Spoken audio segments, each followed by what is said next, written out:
दोस्तों, कभी सोचा है कि दुनिया की सबसे ताकतवर कहलाने वाली ताकतें भी एक दिन उसी जाल में फंस जाएंगी जिसे उन्होंने खुद तैयार किया था।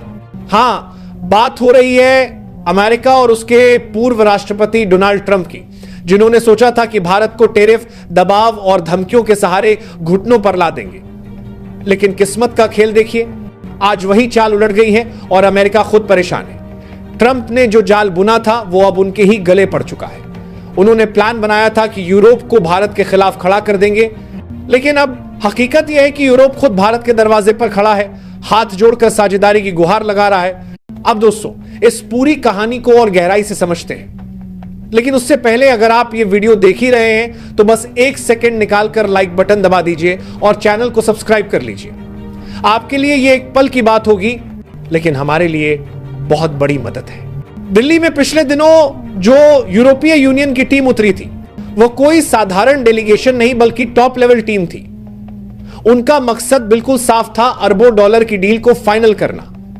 अंदर की खबर कहती है कि 60% काम तो पहले ही पूरा हो चुका है और अब बस आखिरी मोहर लगनी बाकी है। सोचिए दोस्तों, कभी यही यूरोप भारत पर 50% तक का टेरिफ थोपकर दबाव बनाने की कोशिश करता था और आज वही ताकतें साझेदारी की तलाश में हमारे दरवाजे पर खड़ी है। यह है भारत की असली जीत और हमारी कूटनीति का कमाल। भारत ने पहले ही समझ लिया था कि एक ही ताकत पर निर्भर रहना खतरनाक है, इसलिए नई डील, नए बाजार और भारतीय सामान को पूरी दुनिया में फैलाना ही हमारी रणनीति बनी।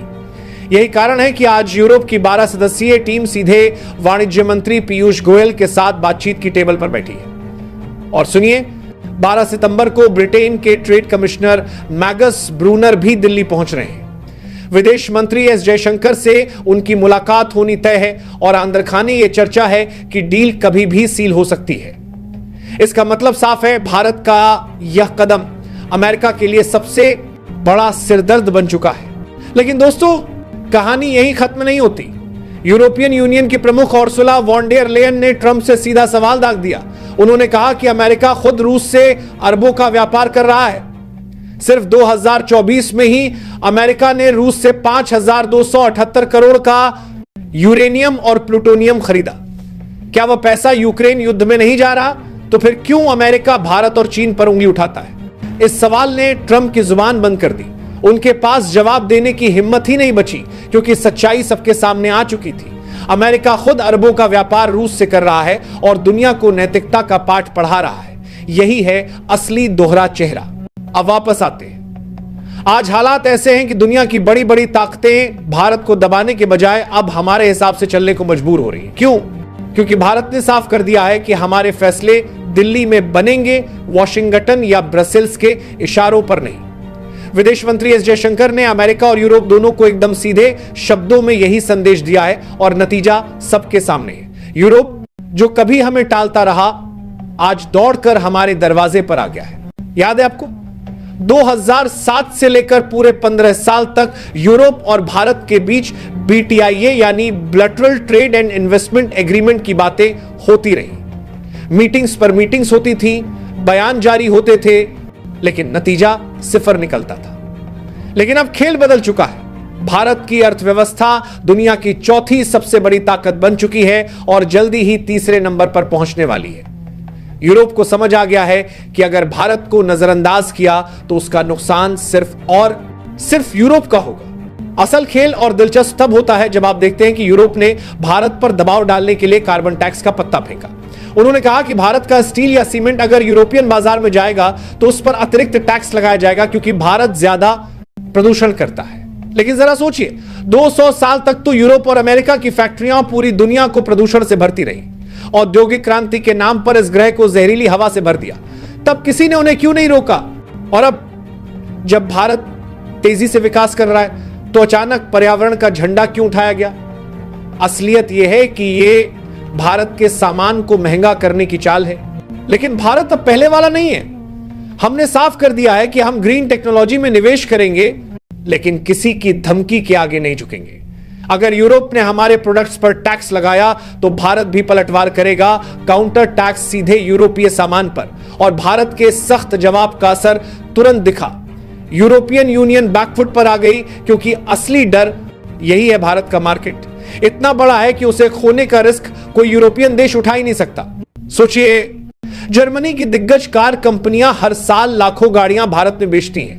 अगर भारत अचानक कह दे कि हम इन गाड़ियों पर भारी टैक्स लगाएंगे तो सीधा अरबों डॉलर का नुकसान जर्मन कंपनियों को होगा। यही वजह है कि यूरोप चाहे दिल से चाहे या ना चाहे, यूरोप चाहे भारत से अच्छे रिश्ते बनाए रखने को मजबूर है। दोस्तों, अब जरा तस्वीर पलट कर देखिए। वही यूरोप जो कभी अमेरिका के इशारों पर चलता था और जिसे अमेरिका ने अपने सैनिक की तरह इस्तेमाल किया, आज भारत की दहलीज पर बैठकर सौदेबाजी कर रहा है। यह सिर्फ एक डील नहीं बल्कि आने वाले समय की दिशा का संकेत है। विडंबना देखिए, कभी यूरोप भारत पर हक जमाने की कोशिश करता था और आज वही यूरोप हाथ जोड़कर कह रहा है कि हमें तुम्हारे साथ खड़ा रहना है। असल कमाल यहां भारत की रणनीति का है। यह ताकत सिर्फ तेल या व्यापार की वजह से नहीं आई, बल्कि गहरी कूटनीति का नतीजा है। अमेरिका कहता है रूस से तेल मत खरीदो, यूरोप कहता है हमें तेल चाहिए, और भारत कहता है कि हम वही करेंगे जो हमारे हित में होगा। यही है आत्मविश्वासी भारत। जैसे गांव का बड़ा किसान जो मंडी में सीधा सौदा करता है क्योंकि उसके पास अनाज सबको चाहिए होता है, कोई उसे रोक नहीं सकता। आज भारत की हालत वैसी ही है। यूरोप की भी मजबूरी है क्योंकि भारत पर उसकी निर्भरता इतनी बढ़ गई है कि अब चाहकर भी दूरी बनाना नामुमकिन है। यूरोप की सबसे बड़ी चिंता सर्दियों के समय होती है हीटिंग ऑयल, गैस और बिजली। पहले यह सब रूस से आसानी से मिल जाता था, लेकिन अब हालात बदल चुके हैं। रूस से सप्लाई आसान नहीं रही और अमेरिका का विकल्प महंगा और दूर है। अब सवाल उठता है, यूरोप का सबसे बड़ा सहारा कौन है? जवाब है भारत। भारत रूस से सस्ता तेल खरीदता है, अपनी रिफाइनरियों में प्रोसेस करता है और फिर यूरोप को सप्लाई करता है। यूरोप को राहत मिलती है, भारत को मुनाफा और अमेरिका बेचैन, क्योंकि असली डर अमेरिका का यही है, अगर भारत और यूरोप के रिश्ते गहरे हो गए तो उसका बिचौलिया वाला खेल खत्म हो जाएगा। सोचिए, अमेरिका के लिए यह कितना बड़ा झटका होगा। हथियारों का धंधा कम होगा, ऊर्जा पर उसका कंट्रोल घटेगा और सबसे बड़ी बात, भारत का कद दुनिया में और भी बढ़ जाएगा। और दोस्तों, यह सिर्फ भारत यूरोप की कहानी नहीं है, यह एक वैश्विक बदलाव है। ब्रिक्स और ग्लोबल साउथ अब यह तय करने लगे हैं कि दुनिया किस दिशा में जाएगी। अमेरिका का एक तरफा राज अब टूट रहा है। भारत की मौजूदा स्थिति देखिए, वो रूस से तेल खरीदता है, अमेरिका से एलएनजी लेता है और यूरोप को सप्लाई करता है। तीनों ताकतें, रूस, यूरोप और अमेरिका, चाहकर भी भारत से जुड़े बिना नहीं रह सकती। आने वाले वक्त में भारत सिर्फ तेल और गैस तक सीमित नहीं रहेगा, अब कहानी कहीं आगे बढ़ने वाली है। यूरोप भारत को ऊर्जा ही नहीं बल्कि टेक्नोलॉजी और डिफेंस का भी भरोसेमंद साथी मानने लगा है। सोचिए, छठी पीढ़ी के fighter jets, green hydrogen projects और न्यूक्लियर एनर्जी में सहयोग, ये सब अगले दौर के बड़े गेम चेंजर हैं। भारत अब सिर्फ तेल का खिलाड़ी नहीं बल्कि भविष्य की ऊर्जा और टेक्नोलॉजी का निर्णायक बनने जा रहा है। और यही है असली तस्वीर। 21वीं सदी की पटकथा वॉशिंगटन से नहीं बल्कि दिल्ली से लिखी जा रही है। यही वजह है कि ट्रंप जैसे नेताओं के माथे पर पसीना है, जबकि भारत आत्मविश्वास से कह रहा है फैसले हम लेंगे और दुनिया सुनेगी। इतना ही नहीं, भारत और यूएई ने डॉलर को किनारे रखकर सीधे रुपए में व्यापार शुरू कर दिया है। उसी समझौते के तहत भारत अपनी मेड इन इंडिया दवाइयां यूरोप तक भेज रहा है। इसका मतलब यह है कि अब अमेरिका चाहे टैरिफ लगाए या धमकी दे, भारत हर हाल में तैयार है। भारत अब दबाव झेलने वाला नहीं बल्कि हालात को अपने हिसाब से मोड़ने वाला देश बन चुका है। तो दोस्तों, अब आप खुद सोचिए, क्या यह बदलाव आने वाले वक्त में पूरी दुनिया की दिशा बदल देगा?